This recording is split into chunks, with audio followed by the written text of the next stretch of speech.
Index वाले page पे काम कर रहे थे। कहां पे? कंट्रोलर, स्टूडेंट कंट्रोलर और ये index. Right click, go to view.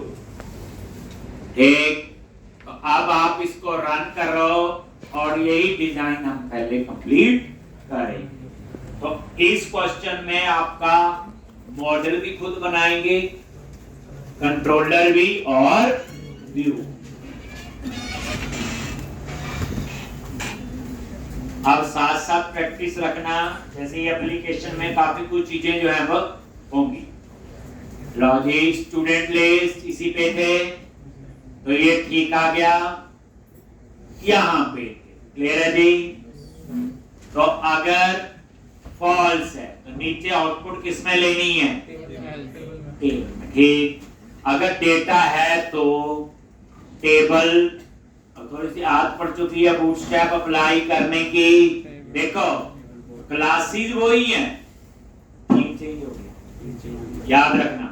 उस थीम के हिसाब से सारे क्लासेस के अंदर की स्कीम भी चेंज। ठीक, table border, table hyphen stripe, table hyphen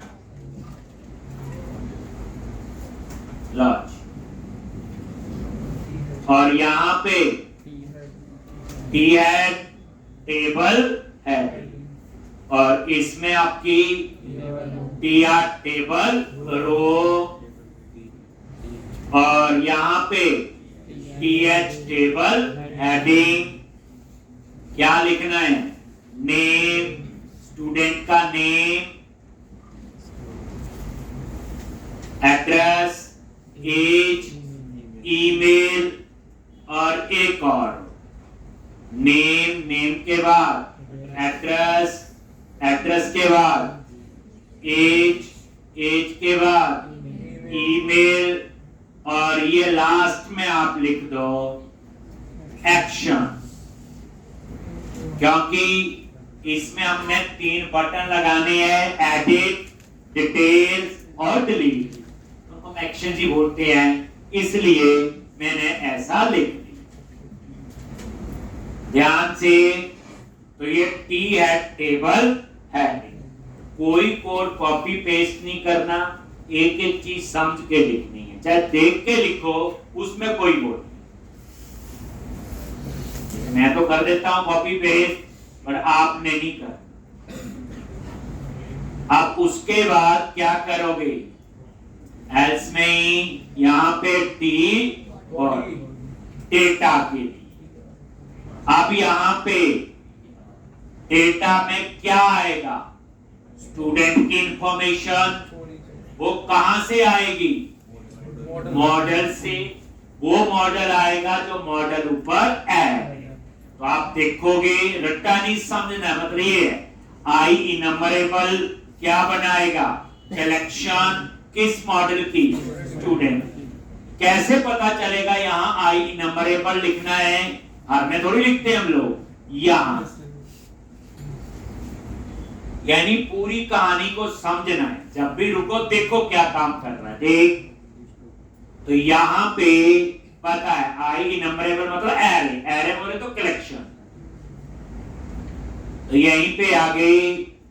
तो टी बॉडी होता है डेटा के लिए, टी हेड होता है टेबल हेडिंग। तो यहां पे हम लूप लगाएंगे फॉर ईच, बताया हुआ फॉर ईच लूप में सिर्फ नेक्स्ट चलता है, प्रीवियस नहीं चलता। फॉर लूप में प्रीवियस नेक्स्ट दोनों चलते हैं। जब पता हो लूप इतनी बार ही चलेगा तो फॉर लूप लिखना, आई इज लेस देन। लेकिन फॉर ईच जब पता ही ना हो, तो अब इसमें क्या किया? ये लिखो, एक एक स्टूडेंट का डेटा आएगा, मैंने वेरिएबल का नाम ही स्टूडेंट कर दिया। अब वैर की कहानी पता है, जैसा डाटा डलेगा वैसी टाइप बनाएगा। तो कैसा डेटा होगा? Collection model. मॉडल किस चीज की कलेक्शन बना रहा है? स्टूडेंट की।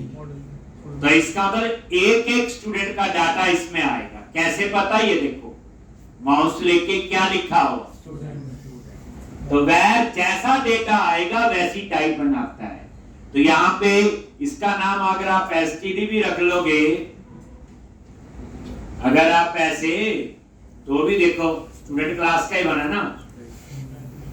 ठीक, तो एक एक स्टूडेंट का डाटा इसमें आएगा। मॉडल में क्या आएगा, जो ये ऊपर कलेक्शन। ठीक, कलेक्शन क्या होती है, एरे ऑफ ऑब्जेक्ट। और कल ही हमने एक चीज पढ़ी थी, यहां डिलीट में हमने बटन लगाना है और उसमें मैसेज देना है वांट टू डिलीट। तो हमने कल क्या किया था, यूजिंग, हमने यहां फॉर्म टैग लगाया था, याद करो। यूजिंग किसके लिए होता, अब वो चीज हमें आ गई है, डिस्पोजेबल ऑब्जेक्ट्स बनाने के लिए। किसके लिए होता वो, डिस्पोजेबल ऑब्जेक्ट बनाने के लिए। ठीक, और यहां पे क्या लिखोगे, HTML डॉट बेगिन फॉर्म। ये कब कॉल होगा, जब ये सबमिट होगा। तो जैसे सबमिट होगा तो कहां जाएगा, डिलीट पे। ये डिलीट नाम का एक्शन में बनाऊंगा। कहां बनाऊंगा, ये स्टूडेंट कंट्रोलर में। और किसकी डिटेल डिलीट करनी है, हम यहां पास करेंगे उसका आईडी। और आईडी कहां से आएगा, टेबल से, स्टूडेंट डॉट आईडी। पूरी बात समझ के, मतलब कोड लिखते हुए नहीं, पहले पता होनी चाहिए क्लैरिटी। आईडी आएगा तो कहां से आएगा। ठीक, तो ये देखो, ये लू, पहली बात तो हम कोड को और तरीके से समझते हैं। अब दूसरी बात, तो आ गया कोड तो हम ये लिख सकते हैं। और इसके अंदर TR है टेबल रो। और ये कितनी रोज बनेगी, जितना मॉडल में डाटा होगा। मॉडल में कितना है, मान लो 15 स्टूडेंट है तो ये 15 बार लूप चलेगा और TR जो है उतना ही लगेगा। उसके बाद क्या आएगा, TD टेबल टेबल। और यहां पे क्या आएगा, @ मॉडल थोड़ी आएगा, ये वेरिएबल का नाम आएगा, डॉट नेम, स्टूडेंट नेम। ये वेरिएबल में डाटा आ रहा ना। और उसके बाद नेम, एड्रेस, एड्रेस के बाद एज, एज के बाद ईमेल। और यहां पे एक्शन। ठीक, और ये देखो आगे पीछे हो गए टैग थोड़े से, कंट्रोल प्लस के प्लस डी कोड को फॉर्मेट कर देता है। ठीक, कंट्रोल प्लस के प्लस डी। अब यहां पे क्या आएगा,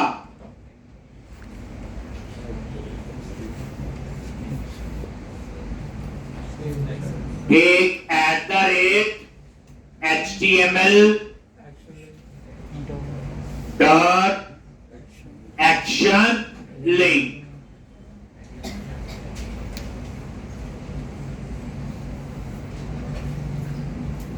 एक, और यहां पे एडिट टेक्स्ट आ गया, कॉमा,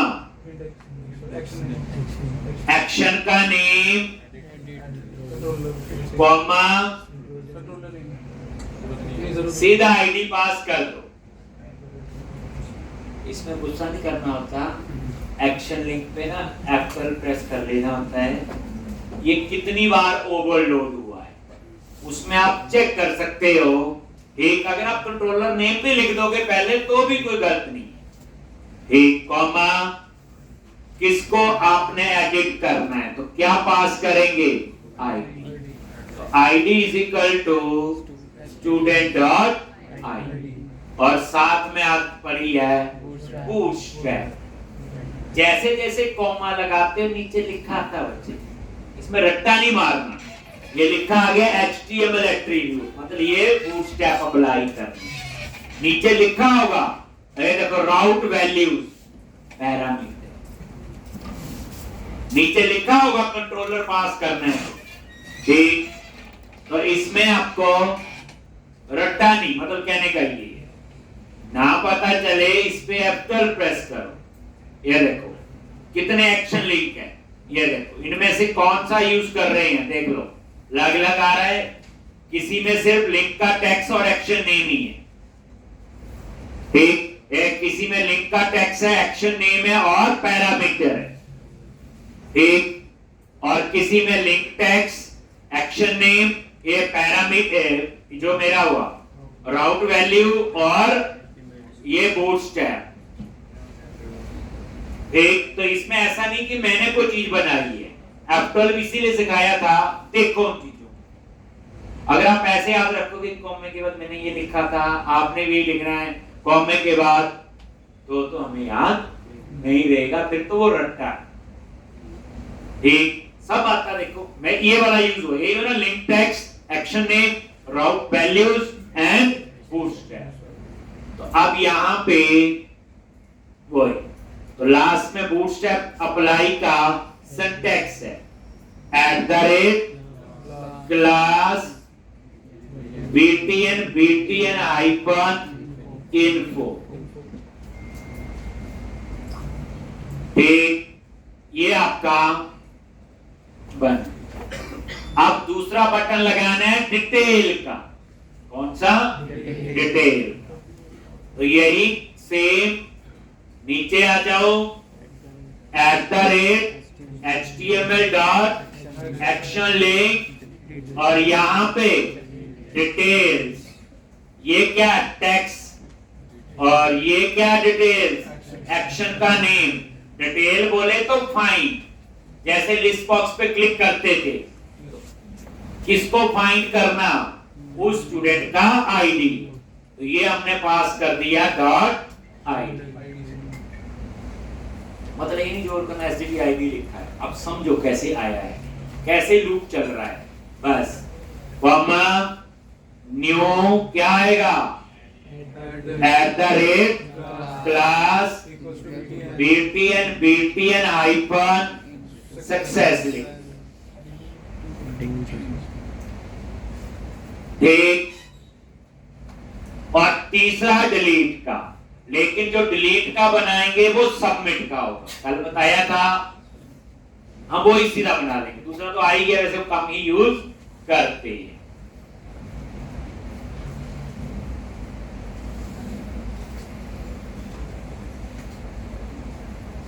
यही चीजें पहली बार मुश्किल लगती हैं, लेकिन अगर प्रैक्टिस करो आसान हो जाएंगी। अब ये इस एप्लीकेशन में ये चीजें लगेगी क्योंकि हम लिख रहे हैं, नेक्स्ट में ही आसान होगी। ठीक, एंटर प्रेस किया और तीसरा क्या लिखना है, इनपुट टाइप सबमिट। तभी फॉर्म टैग का फायदा है, जब ये सबमिट होगा बच्चे, तो ये जो बिगिन फॉर्म में डिलीट एक्शन पे जाएगा, और ये कहां होना चाहिए, स्टूडेंट कंट्रोलर में, और एक पैरामीटर होगा इसमें आईडी। तो यहां पे वैल्यू में लिख दिया आपने क्या, डिलीट, क्लास तो दोगे ही btn hyphen danger, और यहां मैसेज देंगे ऑन क्लिक पे जावास्क्रिप्ट का। एक हम वैसे ये नहीं यूज करते, हम जावास्क्रिप्ट में एक स्पीड अलर्ट करके आता है, इसमें बढ़िया इमेज वगैरह भी आ जाती है, जैसे आपने अपनी फोटो लगानी हो वो भी आता है। ठीक, और पहले ये तो सीख लिया, हमें ये भी नहीं पता। लो, ऑन क्लिक और रिटर्न, ये रिटर्न कीवर्ड है, और ये भी कंफर्म जावास्क्रिप्ट के अंदर बना हुआ एक मेथड है जो रिटर्न करता क्या, बूलियन वैल्यू, ट्रू और false. Want to delete data, want to delete data,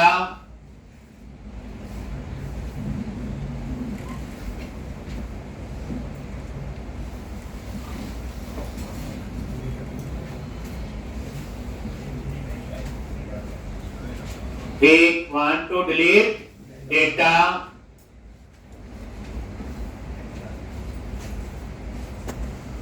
ये कंफर्म, ये दो बटन लगाएगा ओके और कैंसल। ओके पे क्लिक करोगे रिटर्न करेगा ट्रू, तो इस पेज को ये सबमिट करेगा क्योंकि ऊपर फॉर्म टैग लगा हुआ। फॉर्म टैग क्या होता? एक ब्लॉक है कितनी इंफॉर्मेशन सर्वर पे लेके जानी। ठीक, तो ये आपका पूरा ब्लॉक बन गया और मेरे ख्याल से इसमें इतना ही कोड था, बट अभी ये नजर नहीं आएगा जब तक डाटा टेबल में नहीं। तो फिर हम क्रिएट का बनाएंगे। तो ये देख लो एक बार कुछ रह ना गया हो।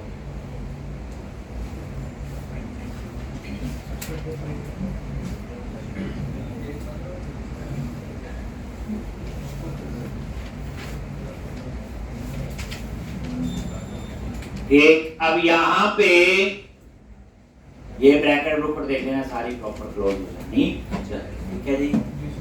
तो अभी आउटपुट में कोई फर्क नहीं होएगा क्योंकि जब तक डाटा नहीं आएगा तो एल्स में नहीं जाएगा, नहीं तो नॉट डेटा फाउंड ही दिखा।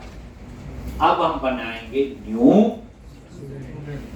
न्यू स्टूडेंट का क्या कहानी है ये देखो। इसी के ऊपर ये एक्शन लिंक और ये क्रिएट नाम का क्या बनाना है? एक्शन। कहां बनाना है? Student controller. ठीक है जी।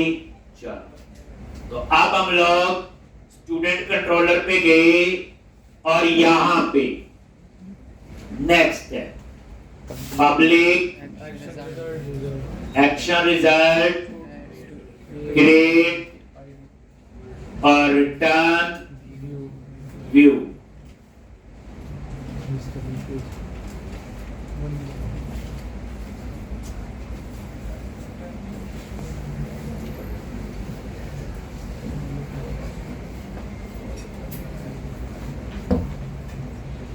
ठीक, अब हम क्रिएट नाम से क्या बनाएंगे बोलो। तो आपको ये बताया था जैसे व्यू रिटर्न कर रहा है, व्यू रिजल्ट बताया था कल।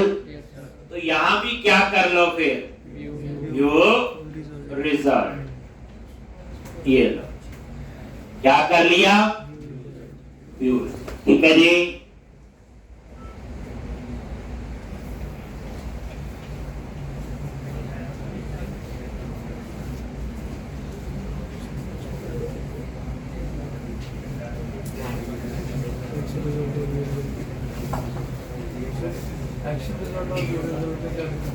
आगे आएगा। ठीक, तो ये व्यू रिजल्ट रिटर्न करता है, तो यहां भी वही होनी चाहिए। अभी तो वो कहानी है जो हम पता है कि रिटर्न टाइप इसकी और इसकी सेम होनी चाहिए, जितना हमें आज तक नॉलेज। एक्शन रिजल्ट कब आएगा तब उसको ऊपर बताएं। अब क्रिएट नाम से क्या बनाना है? व्यू। तो एक्शन तो बन गया, तो इस पे राइट क्लिक करो, बताया था सीधा क्रिएट पे ही राइट क्लिक कर लो और ऐड व्यू। ये ऑटोमेटिकली व्यूज के अंदर स्टूडेंट नाम से फोल्डर बना हुआ कंट्रोलर नेम से, वहां पे ये व्यू बनाएगा। तो ऐड व्यू बताया था MVC5 क्रिएट और ये एम्प्टी।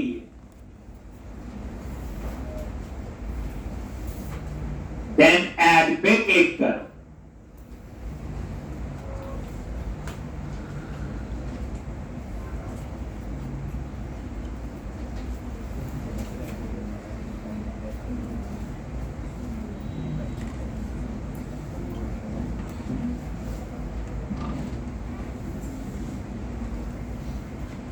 ठीक, आगे यहां पे तो अब आपका ये क्रिएट नाम से क्या बन गया? व्यू। एम्प्टी है, देख लो एम्प्टी चूज किया था वहां पे। ठीक, ये देख लो एक बार, ये देखो व्यूज पे गए स्टूडेंट और क्रिएट। मैं इसको एक बार डिलीट कर रहा हूं, क्रिएट को दोबारा देखो। ये देखो क्रिएट पे राइट क्लिक किया, ऐड व्यू, MVC5 व्यू और क्रिएट, और यहां पे टेम्पलेट एम्प्टी क्योंकि हमने खुद लिखना सारा। अब प्री डिफाइंड टेम्पलेट यूज नहीं करने, बस सिंपल ऐड पे क्लिक करो तो ये इसका क्या बन गया। अब आपने इस पे काम करना, यहां कुछ नहीं लिखना को, ठीक। बस अब आप इसे रन करो और साथ साथ हम इसका व्यू का कोड लिखेंगे और HTML में इसकी आउटपुट देखेंगे। आगे स्टूडेंट लिस्ट पे क्लिक किया,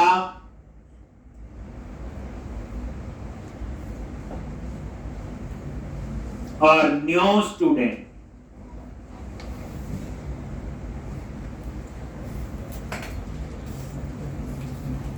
और यहां पे क्रिएट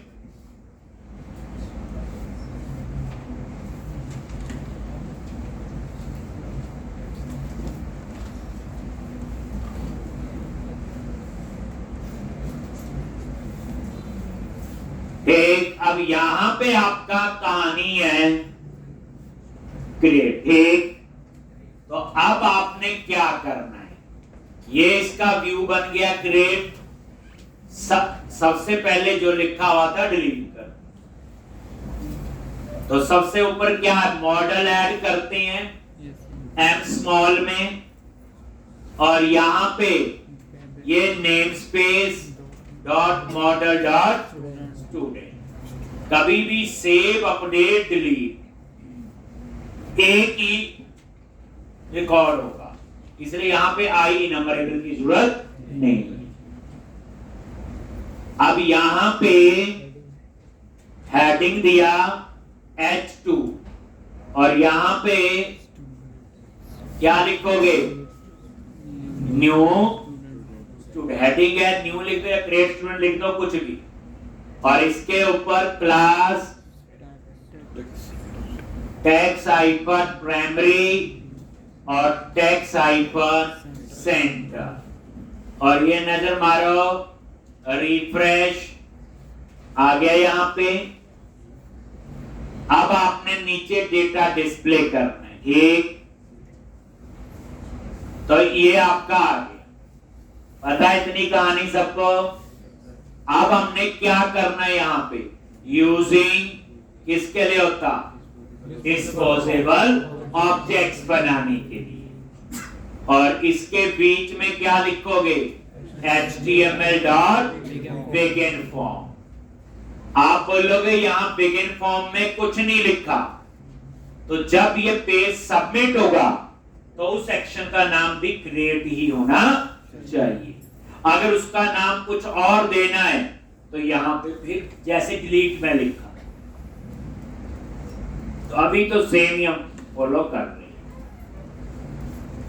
आगे यहां पे, और सबसे पहले क्या लिखा होता, HTML डॉट एंटी फ्रोजरी टोकन। किसके लिए होता है ये, सिक्योरिटी के लिए, तो आपको लिखना है, ठीक। उसके बाद @HTML डॉट वैलिडेशन समरी, ये किसके लिए होती, सारी वैलिडेशन के मैसेज जहां पे इकट्ठे आए, तो यहां पे आते हैं समरी में, लेकिन वो मैसेज वहां दिखाने हैं कि नहीं। तो ये फॉल्स करोगे तो दिखाएगा, ट्रू करोगे तो नहीं दिखाएगा, ठीक। तो ट्रू लिखा है। यहां पे मैसेज कस्टम मैसेज आने चाहिए, तो एम्प्टी कर दिया, और इसके ऊपर भी क्या अप्लाई कर दो, बूटस्ट्रैप @क्लास। कौन सी होती है, टैक्स हाइफन इंट। तो इस तरह से ये आपका क्या आ गया, वैलिडेशन समरी। ये मैंने फॉर्मेट कर दिया Ctrl+D, ठीक। तो ये वैलिडेशन के मैसेज आएंगे यहां पे, बस और कुछ नहीं है। पहला पैरामीटर है दिखाना मैसेज की नहीं, मैसेज क्या है वो अपने आप कस्टम आएगा, इसलिए एम्प्टी कर दिया, और ये बूस्ट है। अब आपने क्या करना है, एक डिव बनाया, डिव क्लास रो, ठीक। और यहां पे इसके अंदर आपने दिखाना है, टेक्स्ट बॉक्स लगाने हैं, नेम, एड्रेस, एज और ईमेल की। तो उसके लिए आप क्या लिखोगे, टेप क्लास, ये देखो फॉर्म आइकन ग्रुप,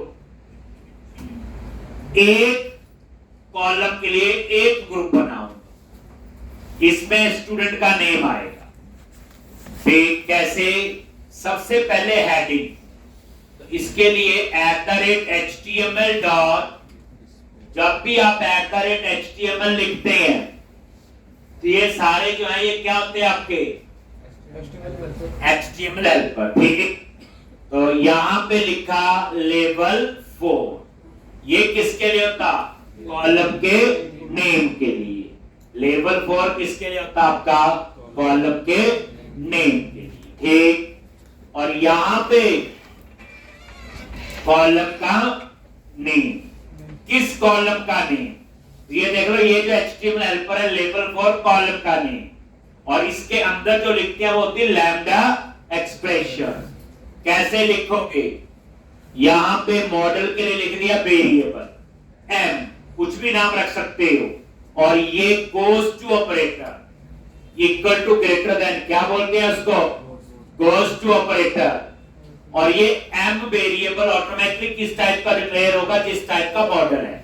देख लो माउस लेके m पे क्या लिखा आ गया, स्टूडेंट। अब इसको कैसे पता हुआ मैं स्टूडेंट टाइप का हूं, लेवल 4 से। ये लेवल 4 में क्या लिखा हुआ, स्टूडेंट लिखा हुआ ना, स्टूडेंट है। देखो लेवल 4 को कैसे पता मैं स्टूडेंट टाइप का हूं, ये ऊपर वो मॉडल है, हवा से उड़ के नहीं आएगा। आप बोलोगे ऊपर है यार, तो m कोई कीवर्ड थोड़ा है, m कोई कीवर्ड थोड़ा है, m तो वेरिएबल है, मैं कुछ भी नाम दे सकता हूं। तो किस टाइप का डिक्लेयर हुआ, स्टूडेंट टाइप का। इसको कैसे पता चला, लेवल 4। लेवल 4 किस टाइप का है, ये देखो स्टूडेंट लिखा हुआ। अब लेवल 4 को कैसे पता चला, जो ऊपर मॉडल है। अब यहां पे m डॉट नेम, बस ये आ जाएगा स्टूडेंट का नेम। हेडिंग, ये देखो, रिफ्रेश करो, आ गया। अब इसी के नीचे मुझे चाहिए टेक्स्ट बॉक्स, तो क्या लिखोगे, @HTML टेक्स्ट बॉक्स 4। वहां एडिटर 4 लगाते एक ही बात है, टेक्स्ट बॉक्स है एक ही बात है, किसके लिए, m डॉट नेम। अब इसने क्या किया, यहां पे ये टेक्स्ट बॉक्स लगा आ गया, ठीक। मैं चाहता हूं ये पूरी विड्थ ले ले, नहीं तो इसने नॉर्मल साइज लिया है, तो उसके लिए आप क्या करो, एक यहां पे भी बूटस्ट्रैप अप्लाई करना। क्या लिखोगे, न्यू @class, क्या लिखोगे, फॉर्म हाइफन कंट्रोल। जितने भी हम कंट्रोल लगाते हैं उसके ऊपर हम ये क्लास अप्लाई करते हैं। ये क्या करेगी, अब देखना साइज वाइज आपका थोड़ा सा इस स्टेप देखना ढंग से, देखो आ गया, थोड़ी लुक एंड फील बेटर हुई नहीं हुई पहले से, ठीक। इसका साइज, तो इस तरह से जितने भी बच्चे कंट्रोल लगाने हैं जो स्क्रीन पे नजर आएंगे उसमें हम यूज करते हैं फॉर्म कंट्रोल। इसका फायदा ये, मेरे पूरे प्रोजेक्ट में कंट्रोल लगे हैं, कल को क्लाइंट कहता अच्छा नहीं लग रहा है, तो सिर्फ कहां चेंज होगा, फॉर्म कंट्रोल क्लास जो बूटस्ट्रैप में बनी है, वहां कुछ छोटा मोटा चेंज होगा, पूरे प्रोजेक्ट में अपने आप हो जाए। ये फायदा है। क्लासेस क्यों पढ़ते हैं, रीयूजेबिलिटी के लिए। जैसे मैंने आपको एक बार समझा दिया कि जितने भी कंट्रोल लगाएंगे हम form control of class apply करेंगे। थोड़ी बेटर डिजाइन देखा ही आपने, कल को क्लाइंट को नहीं पसंद आया, थोड़ा आगे पीछे कुछ करना है, तो हम क्या करेंगे, इस क्लास को कंटेंट फोल्डर में जाके बूटस्ट्रैप में ढूंढेंगे और वहां पे हम क्या कर देंगे, चेंज। कलर को कुछ नई चीज अच्छी लगी, या हमें नहीं आता है डिजाइनर कर देगा, करे तो एक जगह ना, पूरे प्रोजेक्ट पे अप्लाई होगा। ऐसा ही ये फॉर्म ग्रुप है, ठीक, हर एक कॉलम के लिए ग्रुप बनना है बस। तो इसी तरह से ये आ गया। अब आप चाहते हो जब गलत डेटा डालो तो नीचे मैसेज आना चाहिए, क्या लिखोगे? HTML dot validation message 4। ये किसके लिए होता है आपका? देखो वैलिडेशन समरी किसके लिए होता? जहां सारे मैसेज ऊपर इकट्ठे आएंगे। और मैसेज 4 किसके लिए होता? सिर्फ नेम का ही मैसेज है, उसी के नीचे आ जाए। तो कई बार हम चाहते हैं उसी के नीचे आए तो वैलिडेशन मैसेज 4 लगा देंगे। किसका मैसेज आए? वही M dot name. Message custom आना चाहिए तो डबल कोट्स में एम्पटी कर दिया, जो हम बताएंगे वो बाद की बात देखेंगे। और उसके बाद बूटस्ट्रैप को अप्लाई करोगे। क्या लिखते हैं इसके लिए? क्लास कौन सी?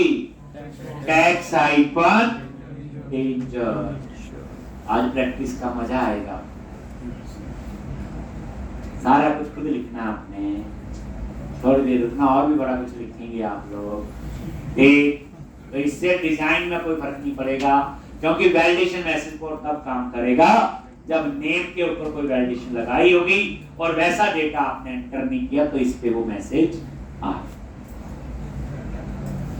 हो गया जी। अब ऐसे ही यही फॉर्म ग्रुप किसके लिए होगा? एड्रेस, एज और ईमेल। आपने कोई कॉपी नहीं करना है, सम के लिखने हैं। तो दूसरा आ गया, और यहां नेम की जगह क्या आएगा? एड्रेस। यहां क्या आएगा? एड्रेस। यहां क्या आएगा? एड्रेस। थोड़े दिन पहले ये चीजें कैसी लग रही थी जब मैंने दिखाया था बने हुए टेम्पलेट कि हम भी लिख पाएंगे। ये लो जी, एड्रेस के बाद एक एज, यहां पे एज, यहां पे एज, उसके बाद ईमेल। एक ग्रुप बना लो और सेव चल जाएगा। क्या आएगा इसमें? ईमेल। आपने नहीं कॉपी पेस्ट करना जैसे मैं कर रहा हूं, आपने सारा लिखना है। और ईमेल, और एक बार आप डिजाइन पे नजर मार लो, देखो आ गया जी। ठीक, इसके नीचे हम यहां बटन लगाएंगे सबमिट बटन, जिसके क्लिक में सारी इंफॉर्मेशन कहां स्टोर होगी? डाटाबेस।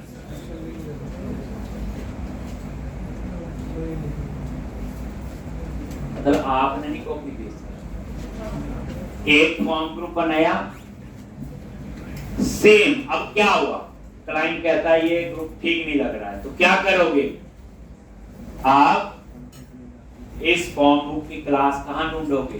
बूटस्ट्रैप में जाके करवा लोगे कुछ करना, लेकिन चेंज तो सारे प्रोजेक्ट में अपने आप चेंज होगा। तभी तो है जो मैं कल थीम बता रहा था, पूरा प्रोजेक्ट बन गया, जब मर्जी थीम चेंज कर दो। कितनी देर में? 5-7 मिनट, वो भी ज्यादा बोले। क्यों करेगा काम? बूटस्ट्रैप ही चेंज होगी, बाकी तो सेम। ठीक, कितने बच्चे क्लास बनाई होती कि ऐसा फॉन्ट आएगा, ऐसा कलर आएगा, ऐसा बॉर्डर आएगा, ये चीज लिखी होती। अब किसी क्लास को अगर सर्च करो आप, जैसे देखो मैं फॉर्म आइकन कंट्रोल को सर्च करता हूं, पता ना कौन सी है। यहां पे गए कंटेंट फोल्डर में bootstrap.cs कंट्रोल है, और ये मैंने यहां लिख दिया फॉर्म आइकन कंट्रोल। ये लिखा, ये देखो ये क्लास आ गई। क्या लिखा हुआ इसमें? डिस्प्ले विड्थ 100% ले ली, हाइट कितनी, ये देखो पैडिंग, ये देखो क्या लिखा हो, ठीक। तो मतलब कहने का समझ आ गया कि सिर्फ जब थीम चेंज करते हो ना तो ये क्लास का नाम तो यही रखते हैं, इसमें से कोई ऑप्शन, कोई कलर, कोई हाइट ऊपर नीचे कर देते हैं, बस और कोई फर्क नहीं, ठीक। तो समझ के मतलब रट्टा नहीं। आगे अब उसके बाद लास्ट में क्या लिखना है, टेप क्लास फॉर्म हाइफन ग्रुप, और यहां पे इनपुट टाइप सबमिट, क्योंकि फॉर्म टैग लगा हुआ, वैल्यू दे दी save class btn hyphen info, ये लो।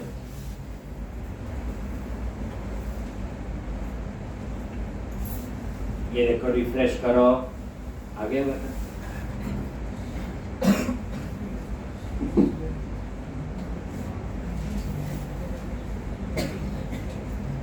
पहले सिंपल करवाऊंगा, फिर मैं इसके ऊपर वैलिडेशन भी लगाऊंगा,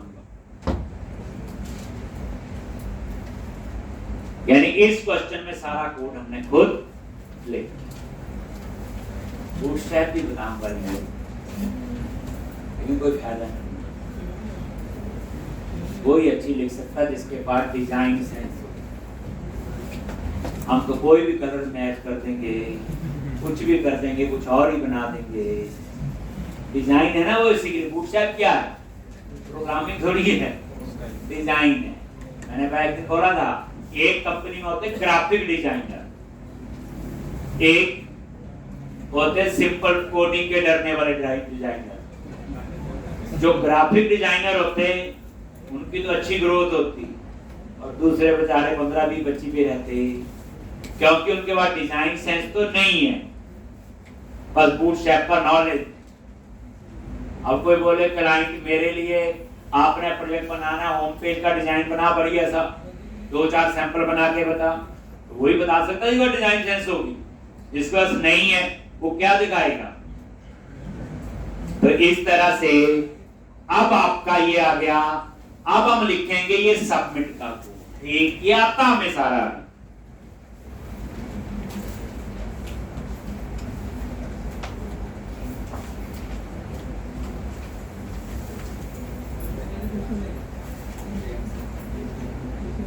एक कौन सा कोड, सबमिट का। तो अब आप आ जाओ कंट्रोलर पे।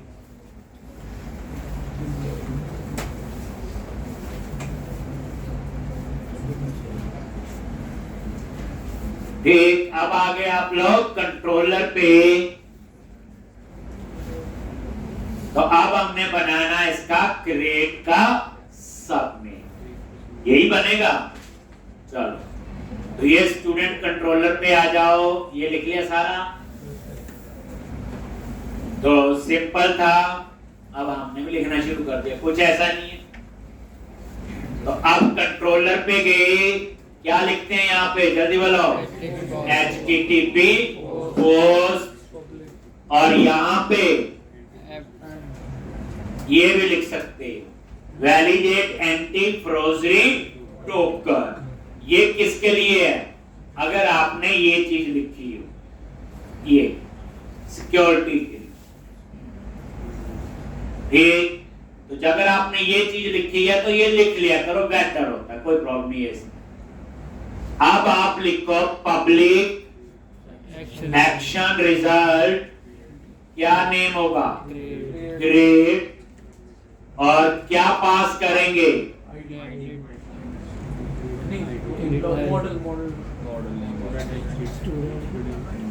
स्टूडेंट। मॉडल पास करोगे ना, सबमिट होके क्या आएगा, देखो रट्टा नहीं, जब ये पेज सबमिट होगा, ठीक, तो क्या करेगा, जितनी भी चीजें आपकी इस फॉर्म टैग के अंदर है वो सारा, अब ये है फॉर्म टैग, यही है। अब इसमें सारी इंफॉर्मेशन किसकी है, स्टूडेंट ही आएगा ना। तो इसलिए अब इसका नेम स्पेस ऐड कर दो, लो जी। और यहां पे ये, और ये आपने क्या करना है, if student equal to null, मतलब नहीं है कुछ तो क्या आएगा, HTTP नॉट फाउंड। अगर है तो क्या लिखोगे, जल्दी बोलो, context dot students dot add, और ये ऊपर से पास कर दिया। लेकिन सेव तभी करेगा जब इसको कॉल करे। और यहां पे रिटर्न कर दिया, कहां जाएगा, redirect to action. Name of भी लिख सकते हो, नहीं तो डबल कोट्स में भी लिख सकते हो। बताया हो दोनों। अब आप देखो ध्यान से एक चीज, ये सब किया हो, कंट्रोलर का कोड तो रिवीजन है पूरी, आज तो HTML वाला काम है थोड़ा सा जो आपको समझने वाला, ठीक। अब ये नजर मारो, ध्यान से देखना, एक्शन रिजल्ट रिटर्न हो रहा है, ऐसे हो रहा है। अब HTTP नॉट फाउंड, ये क्या रिटर्न कर रहा है, HTTP नॉट फाउंड रिजल्ट नहीं नजर आ रहा, इस पे आप F12 प्रेस करो। क्या रिटर्न टाइप है, HTTP नॉट फाउंड रिजल्ट। तो मतलब ये है कि इसकी रिटर्न टाइप ये होनी चाहिए, ठीक। लेकिन अब यहां की एरर तो चली गई, अब आगे रीडायरेक्ट टू एक्शन, इसकी रिटर्न टाइप क्या है, F12 प्रेस कर लो। इसकी रिटर्न टाइप है रीडायरेक्ट टू राउट रिजल्ट। लो जी, मैंने ये लिख दिया। अब जब ये लिखा तो क्या हुआ, ये एरर चली गई तो ये आया। तो रूल तो ये कहता है कि रिटर्न टाइप सेम हो, लेकिन हमारे केस में इसकी अलग है और इसकी अलग है, यही हुआ ना, इसकी अलग इसकी अलग। तो आप देखो रीडायरेक्ट टू राउट रिजल्ट, ये लिखा मैंने, इस पे F12 प्रेस करो, देखो, और यहां क्या इनहेरिट है, एक्शन रिजल्ट, ठीक, ध्यान से। अब यहां पे पहले क्या लिखा था, HTTP नॉट फाउंड रिजल्ट, इस पे F12 प्रेस करो, और इसमें जो इनहेरिट है ये क्लास है, इस पे F12 प्रेस करो, लो क्या आ गया। इसका मतलब ये हुआ इन सब में एक्शन रिजल्ट जो है वो ऑलरेडी इनहेरिट है। तो इसका मतलब ये हो गया कि यहां सिर्फ एक चीज लिखो, क्या, एक्शन रिजल्ट। अब आगे बात समझ। लेकिन जब ऐसा है, जैसे यहां पे व्यू रिजल्ट से काम हो रहा है तो व्यू रिजल्ट से लिख लो, यहां से काम हो रहा है व्यू रिजल्ट, तो यहां ठीक है ये, लेकिन यहां पे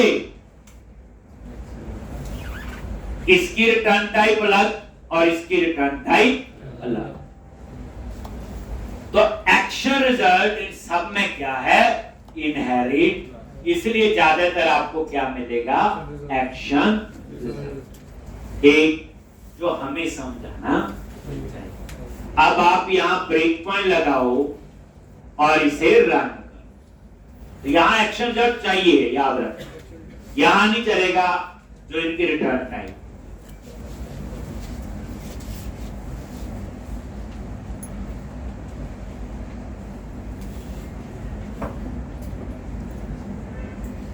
स्टूडेंट लिस्ट, न्यू स्टूडेंट आ गया जी, और यहां नेम, एड्रेस, एज, ईमेल लिख दिया और सेव पे क्लिक किया। आगे यहां पे पहली बार कोड को जरूर टेस्ट करना जो लिखी हो 2-4 लाइनें। स्टूडेंट और जितना छोटा कोड लिखा हो उसी को टेस्ट करोगे तो बेटर है। ये देखो सबसे पहले आईडी 0 आ रहा है। क्यों 0 आ रहा है?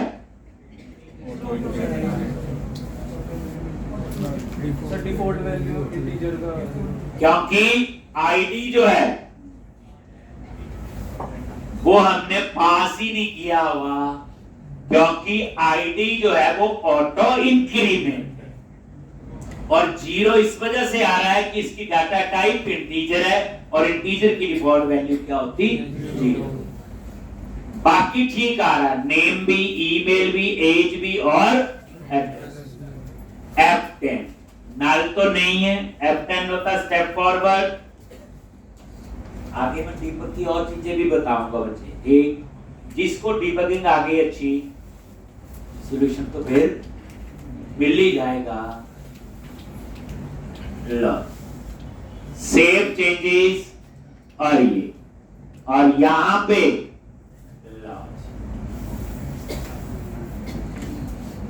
कितनी जल्दी सीख लिया आप लोगों ने। न्यू स्टूडेंट और कोई हम डाल लेते हैं एक आधा रिकॉर्ड। कितनी जल्दी सीख लेते हो। लो सेव वापस, अब तो ठीक ही चल रहा है, ये सारा घूम के आएगा।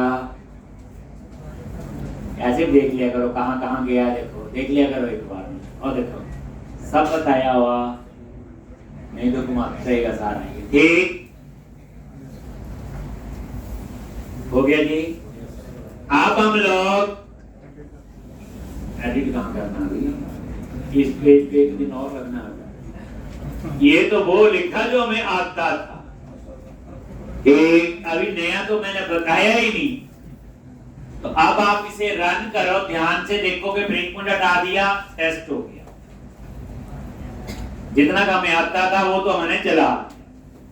अब रिक्वायरमेंट देखो, जैसे न्यू स्टूडेंट पे क्लिक किया और मैंने खाली सेव पे क्लिक कर दिया, जैसे सेव पे क्लिक किया, लो एक हफ्ता सेव हो गया। नेम में क्या आ गया? नल, एड्रेस में नल, एज में 0 और ईमेल में नल। अब मैं चाहता हूं नेम, एड्रेस और ईमेल कोई खाली छोड़, तो इसके लिए क्या लगाना पड़ेगा? वैलिडेशन। ठीक, तो सुनने में कितनी आसान लगती है। वैलिडेशन पे हम थोड़ा सा पहले वर्क करते हैं बच्चे। वैलिडेशन हम लोग क्लाइंट साइड वैलिडेशन होती है और सर्वर साइड, और फिर कस्टम वैलिडेशन होती है। 3 पढ़ाऊं। क्लाइंट साइड वैलिडेशन 90% आपकी यूज होती है। क्लाइंट साइड का मतलब क्या? जैसे आप बताओ, एक पेज ओपन है और वहां वैलिडेशन लगाई है कि इसको खाली नहीं छोड़ सकते, कंपल्सरी है। अब मैं ये कोड ASP.MVC में लिख सकता हूं, इफ करके चेक ही करना खाली है। तो जब मैं वो कोड ASP.MVC शार्प में लिखूंगा तो पहले वो पेज सर्वर पे जाएगा, वहां जाके इफ चेक करेगा भाई खाली है ये, और फिर वो पेज वापस आएगा। फिर ऐसे दोबारा से कुछ गलत काम किया होगा, फिर वो सर्वर पे जाएगा, फिर देखेगा ये तो खाली है, तो फिर पेज वापस आएगा। ऐसे जो है वो कितने ट्रिप सर्वर के लगाएगा। हम ये चाहते हैं जब वैलिड डेटा एंटर हो तभी पेज सर्वर पे जाए। जैसे आप याहू में कभी साइन अप करते हो, पूरी डिटेल फिल करते हो, अगर गलत इंफॉर्मेशन है तो वो पेज सर्वर पे भेजता ही नहीं है, वहीं रेड कलर में मैसेज आ जाते हैं ये गलत है, ये गलत है, ये गलत है। तो वो सारी वैलिडेशन कहां करनी पड़ेगी हमें? क्लाइंट साइड पे। और क्लाइंट साइड पे ASP.NET काम नहीं करती। क्लाइंट साइड पे जो चलेगी जावास्क्रिप्ट। कहानी समझो, काम में बिना जावास्क्रिप्ट भी कर सकता हूं, ठीक, लेकिन होगा क्या?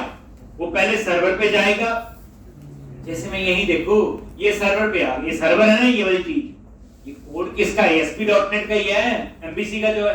कहाँ रन होती है एप्लीकेशन? सर्वर पे। तो जब पेज सर्वर पे ही चला गया, फिर बेचारा वहां जाके हम चेक कर रहे हैं, ये मैं एक वैसे आप लिखना नहीं है एग्जाम्पल, यहाँ लिखा ये भी स्टूडेंट डॉट नेम, अगर ये नल है तो वो यहीं से बाहर हो जाए, आगे जाए ना, रिटर्न रीडायरेक्ट टू एक्शन, ये कुछ भी लिखना है, तो होगा क्या? बेचारा पेज तो सर्वर पे चला गया। हम चाहते हैं यहाँ पे तभी आए जब वैलिड इंफॉर्मेशन आपने एंटर की है। तो उसके लिए जो वैलिडेशन है वो कहाँ पे चेक करते हैं? क्लाइंट। फिर आप बोलोगे सर्वर पे कब चेक करनी है? कोई वैलिडेशन ऐसी है जो सर्वर पे चाहिए? कोई एग्जांपल? एग्जिस्टिंग यूजर का डेटा वही सेम इंफॉर्मेशन का वही और डुप्लीकेट। अगर आपको ये वैलिडेशन लगानी है कि ईमेल खाली नहीं हो सकता, कंपल्सरी है, तो क्लाइंट साइड पे करना चाहिए। लेकिन अगर आपको ये वैलिडेशन लगानी कि ईमेल डुप्लीकेट नहीं होना चाहिए, तो फिर तो आपको यहाँ सर्वर पे आना पड़ेगा, डाटाबेस के साथ को क्वेरी लिखनी पड़ेगी कि भाई ईमेल डाटाबेस में एग्जिस्ट तो नहीं करता। देन आपको क्या करना पड़ेगा? फिर सर्वर पे वैलिडेशन लगानी पड़ेगी, फिर आपको सर्वर साइड की वैलिडेशन आनी चाहिए। एक केस और भी होता है जो इग्नोर कर देते हैं। मान लो हमने क्लाइंट साइड पे वैलिडेशन लगा दी, बढ़िया प्रोजेक्ट चल रहा है, सर्वर पे तभी जाएगा जब वैलिडेटर एंटर किया, लेकिन कोई आप जैसा एक्सपर्ट हो, उसने जावास्क्रिप्ट भी डिसेबल कर दी, दिखाऊंगा करके, तो सारा काम क्या हुआ?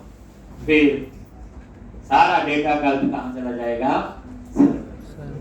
उसको भी रोकना पड़ेगा। क्लाइंट साइड पे ही वैलिडेशन चेक हो, अगर क्लाइंट साइड पे जावास्क्रिप्ट डिसेबल हो तो सर्वर पे जाके फिर वापस भेज दे। देखो वैलिडेशन तो चेक करनी है, क्लाइंट साइड पे भी होनी चाहिए, सर्वर पे भी होनी चाहिए। ठीक, अब कुछ वैलिडेशंस प्री डिफाइंड है, बनी हुई है। ठीक, जैसे सिंपल वैलिडेशन तो है ही है, जैसे खाली है, टेक्स्ट उसका कंपल्सरी है, खाली नहीं छोड़ सकते, password and confirm password must be same, age इतने से ऊपर होनी चाहिए, काम, जैसे ए वैलिडेशन ही होती है सारी ये।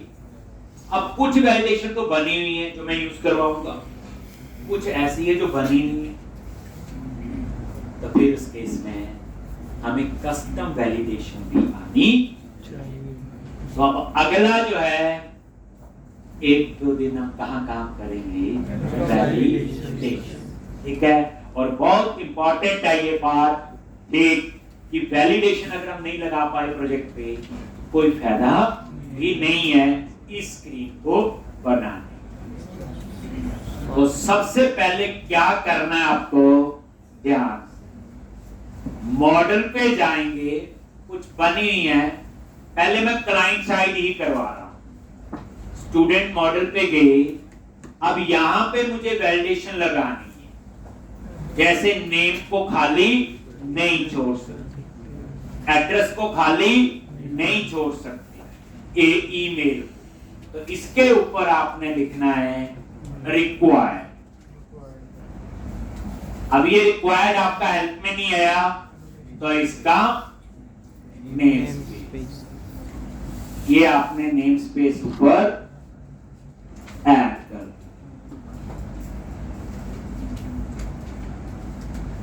और इसका नेम स्पेस कौन सा है?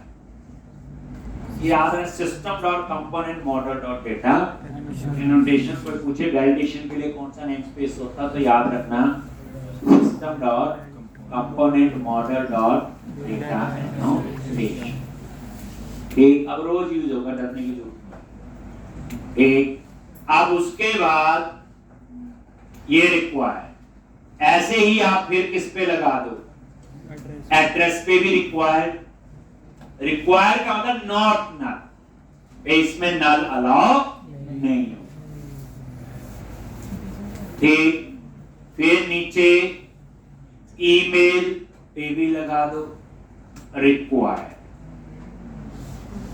ठीक, एज पे तो ऑलरेडी नॉट नल है, ठीक, क्योंकि इंटीजर में नल आता ही नहीं। अगर कोई पूछे इंटीजर में नल अलाउ करना हो तो हो सकता है, वैसे कि नहीं? कभी सुना हो, कभी किया हो? अगर बच्चे में यहाँ ना क्वेश्चन मार्क लगा दूं तो एज पे नल अलाउ, लेकिन अभी नहीं पंगा लेंगे, आगे जरूरत होगी तब मैं ये कहानी आपको बताऊंगा। ठीक, लो अब हमने क्या किया, 3, लेकिन ये भी वैलिडेशन काम नहीं करेंगी, ये डाटाबेस लेवल पे चेंज हुई है चीज, तो इसके लिए मुझे क्या करना पड़ेगा, माइग्रेशन ऐड और अपडेट,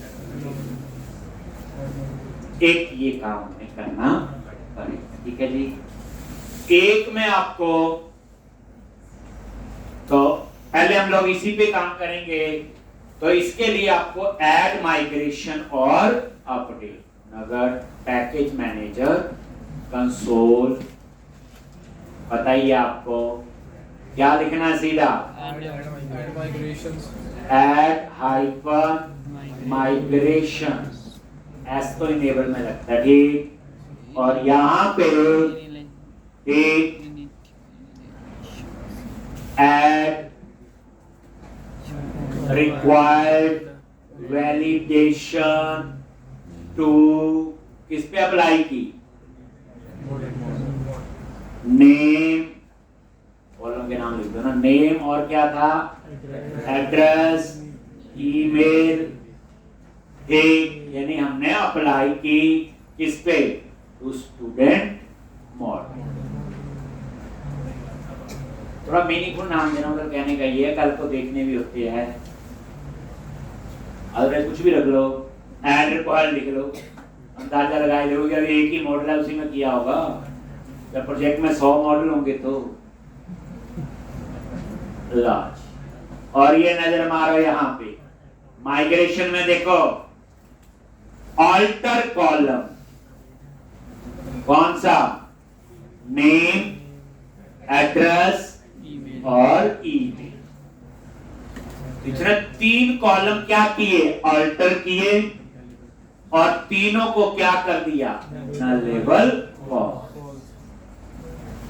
ऑल्टर मतलब एग्जिस्टिंग कॉलम में मॉडिफिकेशन हुई है, तो ऑल्टर इसने कर दिया, ठीक। अब आप सिंपल करो अपडेट डेटाबेस, तो यहां पे क्या करोगे, जैसे मैं अपडेट डाटाबेस लिखूंगा तो क्या होगा, ये अपडेट नहीं करेगा। क्यों नहीं करेगा ये मैं आप पे छोड़ रहा हूं, मुझे कल आपने बताना है। वो देखो एरर भी दे दी, तो कल पूछूंगा मैं आपसे इसने क्यों नहीं अपडेट करने दिया, ठीक। आता आपको सोच पाए तो अच्छी बात है, नहीं तो मैंने तो करवाना नहीं। साथ साथ